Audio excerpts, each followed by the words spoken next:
आप सबका स्वागत है बैंक से यूट्यूब चैनल पर। आज जो हम पढ़ने वाले हैं वो 5 सितंबर का जो है डेली करंट अफेयर्स पढ़ेंगे, ठीक है। तो पहले बढ़ते हैं नेशनल की तरफ, फिर बाकी जितने भी न्यूज़ है उसको कवर करेंगे। तो नेशनल में बहुत सारा इंपॉर्टेंट न्यूज़ आ रहा है जिसके बारे में हमको ऑलरेडी पढ़ाया हुआ है कि जो जीएसटी काउंसिल मीटिंग था, जीएसटी काउंसिल का जो मीटिंग था वहाँ पे डिसाइड किया गया था कि जो पहले स्लैब्स रखे गए थे जैसे 0%, 5%, 12%, 18% और 28%, इसको रिमूव करके अभी दो स्लैब लाया जाएगा। एक मिलेगा आपको 5% और 18%, बस बाकी सारे स्लैब्स को हटाया जाएगा। इसके साथ एक 40% वाला स्लैब भी है जो कि लग्जरी आइटम्स के लिए रखा गया था, जिसके बारे में ऑलरेडी पढ़ा है। तो अभी इसके ऊपर पूरी की पूरी जो मीटिंग है, इसका जो डिटेल है उसके बारे में हम चीज़ें पढ़ेंगे। अभी जो हुआ था वो 56 जीएसटी काउंसिल मीटिंग था और इस मीटिंग में जो है इंट्रोड्यूस किया गया है नेक्स्ट जेन जीएसटी रिफॉर्म, जहाँ पे आपको मिलेगा कि दो स्लैब स्ट्रक्चर में जो है टैक्स को बांटे गए हैं। ये तो मैंने आपको बताया 15% और 18% में। और जो पुराने जो टैक्स थे उसको रिमूव कर दिया गया, जैसे कि 0%, 5%, 12%, 18% और 28%। ये याद रख लेना, ठीक है। कौन कौन से परसेंटेज है ये याद रखते हुए चलना है हमें, ठीक है। तो अभी हम बात करते हैं कि अभी हमारे पास दो स्लैब हैं, तो थोड़ा इजी हो गया एग्जाम के लिए पढ़ने के लिए। और हम ये समझते हैं कि कौन कौन सी चीज़ें जो है 5% के अंदर आती है और कौन कौन सी चीज़ें जो है 18% के अंदर रखी गई है बाय दी गवर्नमेंट। मैंने यहाँ पे आपके लिए एक छोटा सा ट्रिक बना के रखा हुआ है जिसके से आपको समझने में हेल्प हो चीज़ें। और एग्जाम में जो है ना आपको ये परसेंटेज ही पूछे जाते हैं, ठीक है। तो ध्यान देते हुए चलना।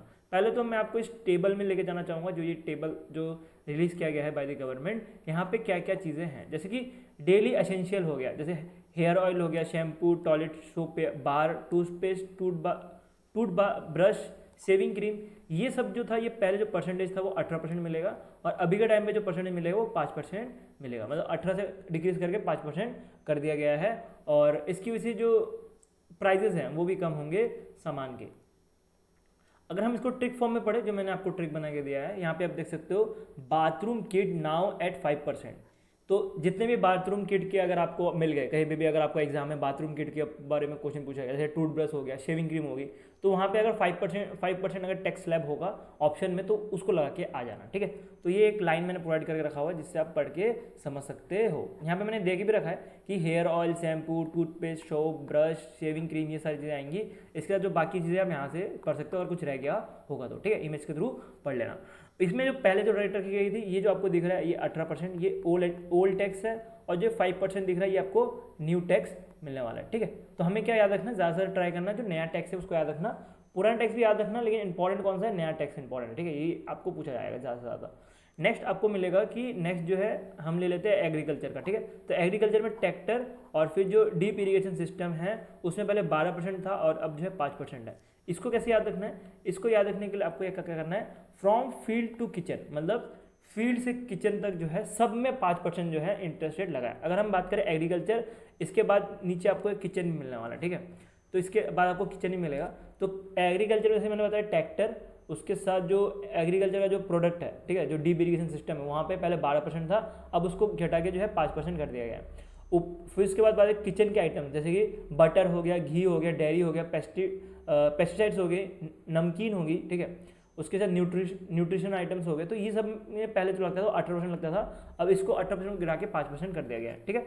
मैं होप करता हूँ आपको ये जो लाइन मैंने प्रोवाइड कर रखी है ना, from field to kitchen all at 5%, या तो बाथरूम किट नाउ एट 5%, ये सब पढ़ के जो है आप चीज़ें समझ पाओगे और आप अच्छे से जो है ऑप्शन को टिक कर पाओगे एग्जाम में जाके। नेक्स्ट बात करें हेल्थ केयर के बारे में, तो हेल्थ केयर कहाँ पे है, यहाँ पे आपको देखना है हेल्थ केयर। तो इसमें इंडिविजुअल हेल्थ और लाइफ इंश्योरेंस में पहले 18% था और अभी कुछ भी इंटरेस्ट रेट नहीं लग रहा। और फिर बाकी जो स्पेक्स थे हेल्थ केयर में, उसमें पहले 12% था और अब जो है 5% रखा गया है, ठीक है। तो इसको कैसे याद रखना है, इसमें मैंने लिख के रखा है इंश्योरेंस नील और इंस्ट्रूमेंट एट 5%। इसका मतलब क्या हुआ, इंश्योरेंस में कुछ भी परसेंटेज नहीं लगने वाला। पहले कितना लगता था, पहले 18% लगता था इंश्योरेंस में एज अ टैक्स, और अभी के टाइम पे कुछ नहीं लगेगा। और इंस्ट्रूमेंट के बारे में बात करें, कौन कौन से इंस्ट्रूमेंट, जैसे थर्मोमीटर हो गया, ऑक्सीजन डायग्नोस किट, ये सारे जितने भी चीज़ें हैं वहाँ पे पहले जो था वो 12% लगता था, अभी के टाइम पे ये 5% कर दिया गया, ठीक है। तो ये चीज़ आपको समझ आएगी होगी। तीसरी चीज़ एजुकेशन के बारे में बात करते हैं। तो एजुकेशन में जैसे कि मैप हो गए, चार्ट हो गया, ठीक है, चार्ट पेपर, ये सारी चीज़ें होती है। तो वहाँ पे पहले 12% टैक्स लगता था और अभी के टाइम पे कोई भी टैक्स नहीं लगेगा। तो आपको ये चीज़ कैसे याद रखनी है, learning tool made tax free, ये आप लाइन याद रखें ना। तो इससे आपको चीज़ें समझ आएंगी कि जो लर्निंग टूल है, जैसे कि मैप हो गया, पेंसिल हो गए, क्रियॉन्स कलर्स रह गए, उसके साथ चार्ट पेपर्स हो गया, तो यहाँ पे कुछ भी टैक्स नहीं लगने वाला। लेकिन नोटबुक और इरेजर के बारे में बात करें तो नोटबुक और इरेजर को थोड़ा अलग से पढ़ लेना कि नोटबुक और इरेजर में पहले 12% लगता था और अभी के टाइम पे कितना लग रहा है, 5% लग रहा है। ठीक है, ये तो हमने बात कर ली जिसमें 5% या तो नील टैक्स लग रहा है। दूसरी बात करते हैं जहाँ पे 18% टैक्स लग रहा है। ठीक है, तो जो स्मॉल कार्स एंड बाइक्स हैं उनको शिफ्ट कर दिया गया है 18% टैक्स में। ठीक है, तो स्मॉल कार्स और बाइक्स के बारे में बात करें तो इसमें आपको मिलेगा कि जो पेट्रोल डीजल कार्स है, छोटे कार्स, उसके 3 व्हीलर्स मोटरसाइकिल जो भी 350 सीसी से कम के हैं, बहुत सारे तो आ ही जाएंगे इसके अंतर्गत, कुछ 98 के आसपास मोटर बाइक्स आ जाते हैं जो कि 350 सीसी से कम के होते हैं। तो वहाँ पे पहले जो था वो 28% टैक्स लगता था, अभी के टाइम पे 18% टैक्स लगेगा। ये मोटर वाला कहाँ पे, ये मिल जाएगा। ठीक है, ये आप यहाँ से चीज़ें पढ़ सकते हो। पहले 28% था और अभी के टाइम पे 18% है। इसके लिए तो मैंने यहाँ पे देकर रखा है small car and bike shift from luxury 28% to utility, मतलब 18% पे कर दिया गया है। इलेक्ट्रॉनिक्स के बारे में बात करें, इलेक्ट्रॉनिक्स एंड एप्लीकेशन में पहले जो था वो 28% रखा गया था, जैसे कि एसी हो गया, टीवी जो कि 32 इंच का है उसमें मॉनिटर, प्रोजेक्टर, यहाँ पे पहले जो था जीएसटी वो 28% लगता था और अभी के टाइम पे जो है 18% लगने वाला है। तो सारे के सारे चीज़ें जो है सस्ते होने वाली है और बहुत लोग का ये भी कहना है ये एक तरह का स्कैम है, ऐसा कुछ होने नहीं वाला कुछ, और देखेंगे बात की बात बाद में। बट हमारे एग्जाम के लिए इंपॉर्टेंट ये है। ठीक है, हमें पॉलिटिक्स के ऊपर नहीं जाना है यहाँ पे। ठीक है, तो एग्जाम में इतना पढ़ोगे काफ़ी रहेगा आपके लिए। ये मैंने इंडिकेशन देकर रखा हुआ है, आप अगर सिर्फ पीडीएफ पढ़ते होंगे तो आप यहाँ से समझ सकते हो कि ओल्ड टैक्स जो है 18% यहाँ पे इंडिकेट कर रहा है, जो पहला वाला पार्ट है, और दूसरा वाला पार्ट जो आपको न्यू टैक्स मिलने वाला है। इसकी रजिस्ट्रेशन कैसे होने वाली है, इस जीएसटी की रजिस्ट्रेशन ऑटोमेटिकली हो जाएगी with in the 3 working days, और इसके अंदर 0 रेटेड सरप्लस भी रहने वाला है, जो भी रिफंड रहेगा वो। और उसके बाद आपको पता होगा जब भी जीएसटी जो है वो फिल करना पड़ता है दुकानदारों को, उसके बाद उनको रिफंड भी मिलता है ना, तो उसमें क्या बोला है कि जो भी रिफंड होगा वो ऑटोमेटिकली होगा। और इसमें 0 रेटेड सप्लाई, उसके साथ इन्वर्टेड ड्यूटी जो स्ट्रक्चर सेस लगता था वो भी ऑटोमेटिकली इसमें लग जाएगा। ठीक है, इसमें एक्स्ट्रा कुछ करने की ज़रूरत नहीं। ये कुछ पॉइंट्स हैं जो कि एग्जाम के रिलेवेंट नहीं है और इसी के ऊपर जो है अभी थोड़ा बहुत जो है आपको दिखेगा पॉलिटिक्स होते हुए। ठीक है, नेक्स्ट चलता है, नेक्स्ट नहीं बढ़ता।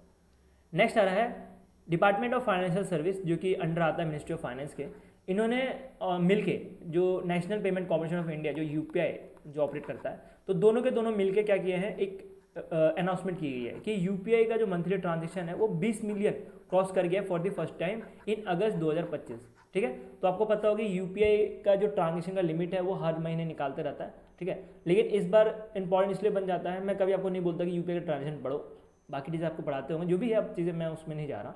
लेकिन बात करें कि जो भी यूपीआई का ट्रांजेक्शन रहता है, जैसे फर्स्ट टाइम ये जो 20 मिलियन क्रॉस किया है, तो ये पूछा जा सकता है एग्जाम में, तो इसको ध्यान देना कि 20 मिलियन जो है फर्स्ट टाइम क्रॉस किया गया है। और अगर एग्जैक्ट वैल्यू के बारे में बात करें तो 20.01 बिलियन ट्रांजेक्शन क्रॉस किए हैं। और वैल्यू अगर बात करें कितना जो है इसमें पैसे लोगों ने ट्रांसफर किए एक दूसरे के साथ, तो वो आपको 24.85 लाख करोड़ रुपये मिलेगा। और पिछले साल से बात करें तो ईयर ऑन ग्रोथ आपको 34% मिलेगा एज वॉल्यूम, और वैल्यू के बारे में बात करें 21% मिलने वाला है। ठीक है, बाकी डेली जो ये चीज़ें ये सब आपको नहीं पड़ेगा तब भी चलेगा। जो इसका वॉल्यूम है और जो वैल्यू है, ये दोनों पॉइंट याद रखते हुए चलना, और कौन से महीने में हुआ ये वाला पॉइंट भी याद रखते हुए चलना, किसने अनाउंस किया है ये भी पॉइंट याद रखते हुए चलना। ठीक है, नेक्स्ट में बढ़ते हैं, छोटा सा न्यूज़ था बट इंपॉर्टेंट था। नेक्स्ट में चले तो नेक्स्ट न्यूज़ मिलेगा कि एग्रीकल्चर, एक मिनट रुक जाओ, agriculture and processed food product export development authority, जिसको चेयर किया जा रहा था पीयूष गोयल के द्वारा, तो इन्होंने लॉन्च किया है Bharat hub for agriculture resilience advancement and incubation for export enhancement. इसका फुल फॉर्म पूरा है, इसको शॉर्ट फॉर्म जो है आपको भारती मिलने वाला है। ठीक है, तो भारती जो है इसका शॉर्ट फॉर्म मिलेगा, और भारती का आपको फुल फॉर्म भी पूछा जा सकता है। तो ये जो फुल फॉर्म है इसको आपको एग्जैक्ट याद रखना है, एग्जाम पॉइंट ऑफ व्यू से बहुत इंपॉर्टेंट है। यहाँ से आपको कुछ भी पूछ देगा, पूछेगा कि एच बताओ क्या है, ए बताओ क्या है, उसके साथ आई बताओ क्या है, तो कुछ भी पूछा जा सकता है। ठीक है, तो ये किसके लिए लॉन्च किया जा रहा है कि एक्सपोर्ट एनमेंट हो पाए, उसके लिए लॉन्च किया जा रहा है कि इंडिया का जो एग्रीकल्चर फूड है उसको प्रमोट करने के लिए ये जो है लॉन्च किया गया है।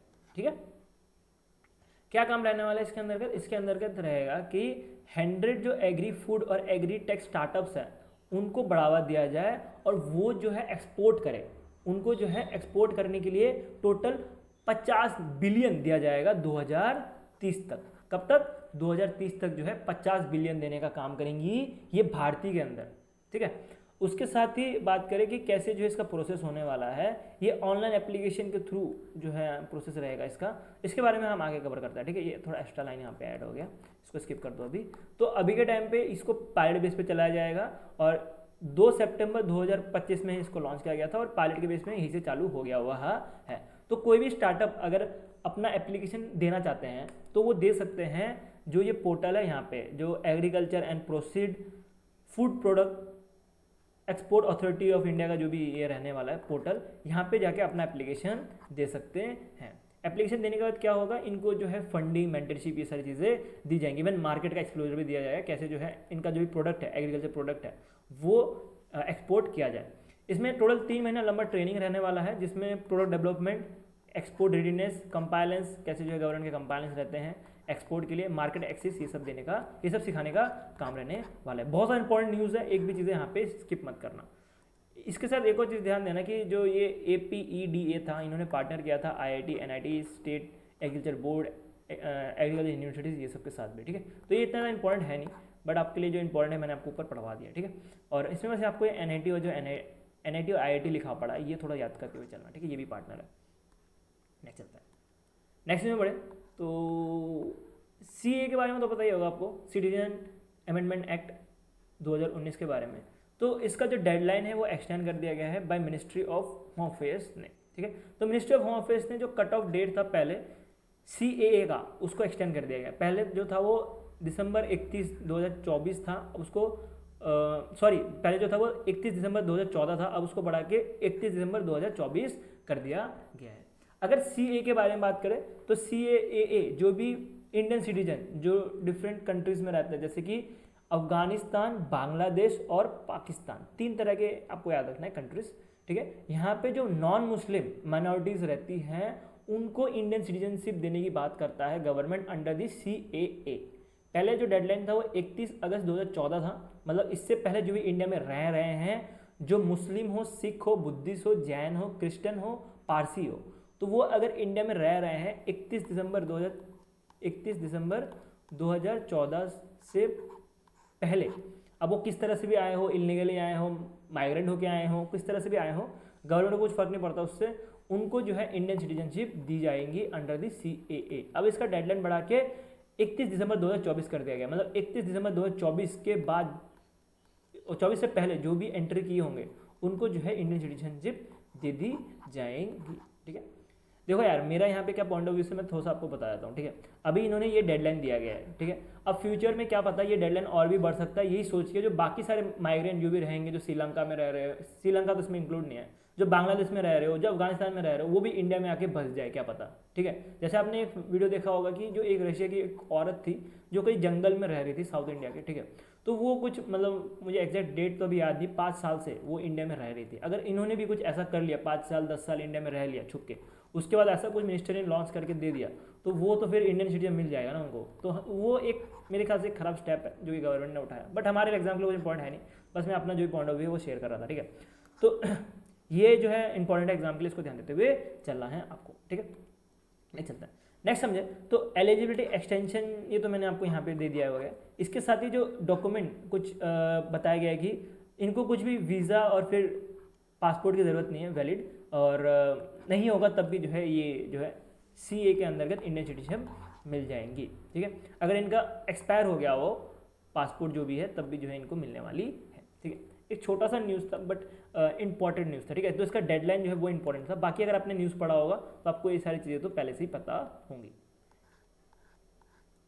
बात करें हमारे सब्सक्रिप्शन मॉडल की, तो आपको जो है 349 में सारा का सारा माइंड मैपिंग फॉर्म में कंटेंट मिल जाएगा, इवन आपको क्विजेस, ये सारी चीज़ें भी मिल जाएंगे, ठीक है। किसको लेना रहेगा तो ले लेना, और बाकी आपको वेबसाइट में यहाँ पे मिल जाएगा, mapms.com पे ये सारी चीज़ें मिल जाएंगी। नेक्स्ट पढ़ते हैं लॉन्चेस के ऊपर। तो प्राइम मिनिस्टर नरेंद्र मोदी ने लॉन्च किया है बिहार राज्य जीविका निधि सहकार संघ लिमिटेड। ये क्या है? ये एक तरह का कोऑपरेटिव है, ठीक है, एक तरह का कोऑपरेटिव है जो कि प्रोवाइड करेगा affordable loan to rural women को। रूरल वुमेन जो एंटरप्राइज है उनको किया जाएगा, स्पेशली जो जीविका सेल्फ हेल्प ग्रुप है उनको फोकस किया गया है यहाँ पे। जैसे कि आप देख सकते हो ये वुमेन है, और ये जो बंदा है यहाँ पे आप देख सकते हो शर्ट का नाम भी लिखा हुआ है, बिहार राज्य जीविका निधि जो भी लिमिटेड है, कोऑपरेटिव से आया है, और ये जो है इस लेडी को जो है लोन दे रहा है, ठीक है। और ये लेडी के बारे में बात करें तो लेडी कहाँ की आएंगी, ये लेडी जो है आएंगी जीविका सेल्फ हेल्प ग्रुप से। जीविका सेल्फ हेल्प ग्रुप जो है ये बिहार का स्पेशली सेल्फ हेल्प ग्रुप है, जिसको वर्ल्ड बैंक के सपोर्ट के द्वारा 2007 में बनाया गया था, ठीक है। इसका मेन फोकस यही था कि जो रूरल वुमेन हैं उनको एम्पावर करने का, और अभी के टाइम पे ऐसा एक अलग से कोऑपरेटिव बन चुका है। जो भी ये जीविका सेल्फ हेल्प ग्रुप है इनको एक तरह से इनको लोन दिया जाएगा, और लोन इनको दिया जाएगा, और ये बाकी जो दूसरे जो लोग हैं उनको भी जागरूक करेंगे, आप इस कोऑपरेटिव से लोन भी ले सकते हो, ठीक है। तो इसमें फंडिंग के बारे में बात करें तो इसमें गवर्नमेंट ऑफ इंडिया की तरफ से 105 करोड़ की फंडिंग है। बाकी बिहार गवर्नमेंट जो है 1000 करोड़ की फंडिंग करेगी बाद में। इनिशियली अभी 105 करोड़ की फंडिंग मोदी जी के द्वारा की गई है, बाकी का जो भी फंडिंग है वो बिहार गवर्नमेंट करेंगी, ठीक है। तो इसमें क्या है, ये पूरा का पूरा डिजिटल सिस्टम होने वाला है, इसमें कोई भी फिजिकल विजिट की ज़रूरत है नहीं, ठीक है। तो यहाँ पे पूरा का पूरा डिजिटल सब कुछ चीज़ें रहेंगी, और 1200 कम्युनिटी कैडेट्स को जो है इसके अंतर्गत ऐड किया जाएगा, मतलब चीज़ें सिखाई जाएंगी कैसे जो है करना है, और इसका जो भी ऑपरेशन है वो टैब के थ्रू किया जाएगा, मतलब टैबलेट के थ्रू किया जाएगा। ये वाला पॉइंट भी थोड़ा ध्यान रखते हुए चलना है आपको, ठीक है। इसकी फंडिंग इंपॉर्टेंट है, याद रखना किसके लिए लॉन्च किया गया वो इंपॉर्टेंट है, और ऑब्जेक्टिव क्या है, रूरल वुमेन जो एंटरप्राइज है इनको लोन प्रोवाइड करने का। तो ये कुछ पॉइंट्स है जो कि आपको याद रखते हुए चलना है एग्जाम पॉइंट ऑफ व्यू से, ठीक है। नेक्स्ट में बढ़ते हैं।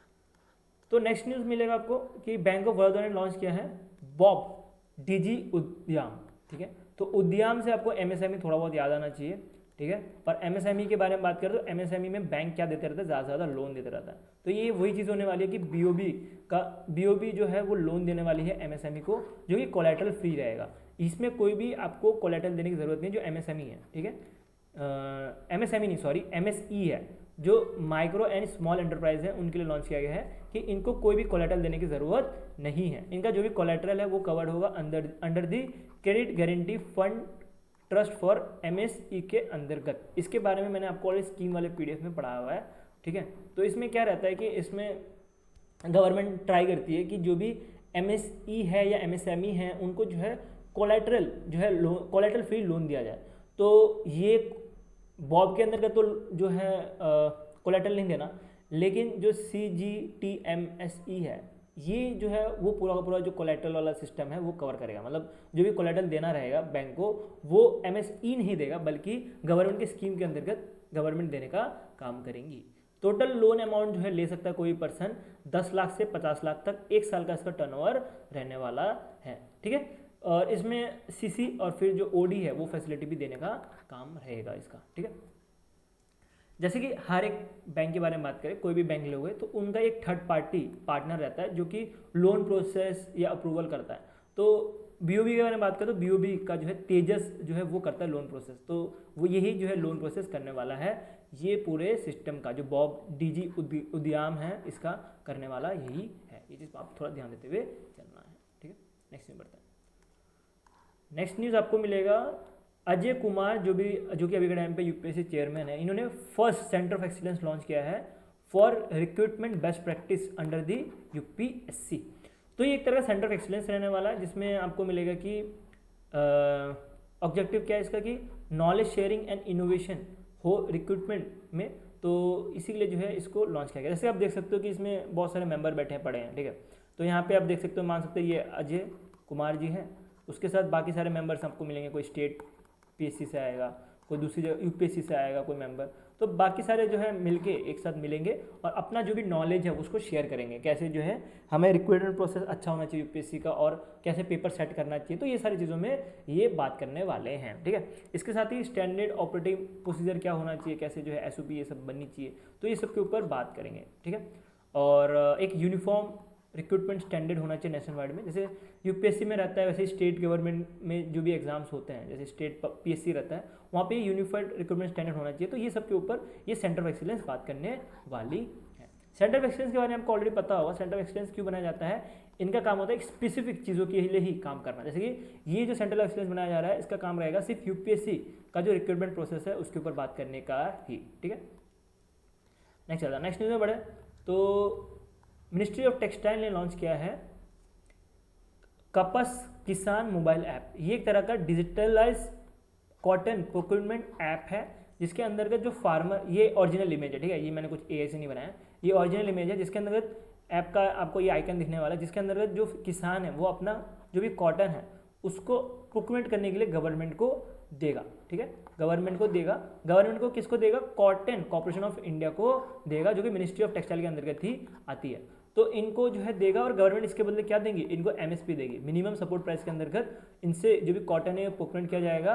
और ये प्रोक्योरमेंट करने के लिए उसके बाद जो पेमेंट है वो होगा नेशनल ऑटोमेटिक क्लीनिंग हाउस के द्वारा, ठीक है। तो नेशनल क्लीनिंग हाउस के द्वारा इस होने वाला काम रहेगा, और टोटल 550 ऐसे प्रोक्योरमेंट सेंटर सेटअप किए जाएंगे हर एक स्टेट में, ऐसा कुछ कहना है गवर्नमेंट का, ठीक है। और अभी इसकी जो भी ये इनिशिएटिव लिया गया, ये जो भी ऐप बनाया गया है, वो जो खारिफ मार्केटिंग सेशन है अक्टूबर 1, 2025 से वहाँ से ये चालू होने वाला है, ठीक है। नेक्स्ट एमयूएन कोलैब के ऊपर बढ़े तो इसमें आपको मिलेगा कि जो federation of Indian export organisation है, जो कि मिनिस्ट्री ऑफ कॉमर्स के अंतर्गत आती है, इन्होंने पार्टनर किया है ब्रिक्स पे के साथ। ब्रिक्स पे के बारे में बात करें तो ब्रिक्स पे एक तरह का cross border payment fintech company है, मुंबई बेस्ड, ठीक है। तो दोनों पार्टनर क्या करने वाले हैं? जो एमएसएमई हैं उनको जो है मान सकते हो कि पैसा देने का काम करें, पैसा नहीं सॉरी, क्रॉस बॉर्डर जो पेमेंट सॉल्यूशन है वो देने का काम करेंगी, ठीक है। तो ये अपना जो भी क्रॉस बॉर्डर पेमेंट है वो जल्दी से जल्दी कर पाए, उसी के लिए ये स्टेप लिया गया है, ठीक है। और इसके अंतर्गत जो इंटरनेशनल कलेक्शन मैकेनिज्म है वो आपको B2B, C2B, B2C मिलने वाला है, ठीक है। छोटा सा न्यूज़ है, और मैं होप करता हूँ आपको इमेजेस से बहुत सारी चीज़ें समझ आ गई होंगी। बाकी सारे इतने कुछ इंपॉर्टेंट रहते नहीं है, ठीक है, ये सारी चीज़ें इतने इंपॉर्टेंट रहते नहीं एग्जाम पॉइंट ऑफ व्यू से। मेरा काम है आपको कंटेंट प्रोवाइड करना, और जो ऐसा नहीं सिर्फ कंटेंट प्रोवाइड करना, उसका आपको समझाना भी कि कैसे जो है न्यूज़ है, कैसे क्या आ रहा है, और उसका मेरा ये भी सबसे ज़्यादा मोटिव रहता है कि आपको एग्जाम पॉइंट ऑफ व्यू से रिलेवेंट जो है कंटेंट दी जाए। तो इसलिए थोड़ा बहुत जो है आपको मिलेगा कि ज़्यादा इन्फॉर्मेशन रहता है, थोड़ा बहुत रहता है, ज़्यादा नहीं, ठीक है। नेक्स्ट चलते हैं डिफेंस के एक्सरसाइज के ऊपर बढ़े तो डिफेंस के एक्सरसाइज मिलेगा 21st एक्सरसाइज युद्ध अभ्यास 2025। ये इंडियन आर्मी और यूएस आर्मी के बीच में हो रहा है, कहाँ पे? यूएसए अलास्का में, जिसमें इंडिया की जो बटालियन मिलेगी वो मद्रास रेजिमेंट मिलने वाली है। तो ये आपको याद रखना है कि इंडिया की तरफ से मद्रास रेजिमेंट जो है यूएसए गई है एक्सरसाइज करने के लिए। बस आपको ये पॉइंट इंपॉर्टेंट है, इसके ऊपर ध्यान देना है। उसके साथ मैंने आपको एडिशन बता दी कि ये याद रखना कौन सा एक्सरसाइज है, युद्ध अभ्यास है, किस किस के बीच में हो रही है? इंडियन आर्मी और यूएस आर्मी के बीच में, यूएसए में हो रही है, ठीक है। पीडीएफ के बारे में बात करें, पीडीएफ आपको मिल जाएगा टेलीग्राम ग्रुप में, और फिर वेबसाइट में मिल जाएगा। बाकी वीडियो अच्छा तो लाइक कर देना, ऐसी कंटेंट देखते हैं सेकंड चैनल। बाकी हम मिलते हैं कल एक नए सेशन के साथ। और बात करें आज जो है 3 बजे एक वीडियो अपलोड होने वाले, इसमें IBPS PO और SBI PO के लिए फर्स्ट इन न्यूज़ के जितने भी न्यूज़ हैं वो आपको एक साथ ही मिल जाएंगे अप्रैल से लेकर सितंबर तक। तो वो देखना रहेगा तो आप वो भी देख सकते हो, वो सेशन भी अटेंड कर सकते हो। वो रीजन पॉइंट ऑफ व्यू से बनाया गया है, तो आपका अच्छा खासा रीजन वहाँ पे हो जाएगा, ठीक है। बाकी हम कल मिलते हैं एक अलग सेशन के साथ।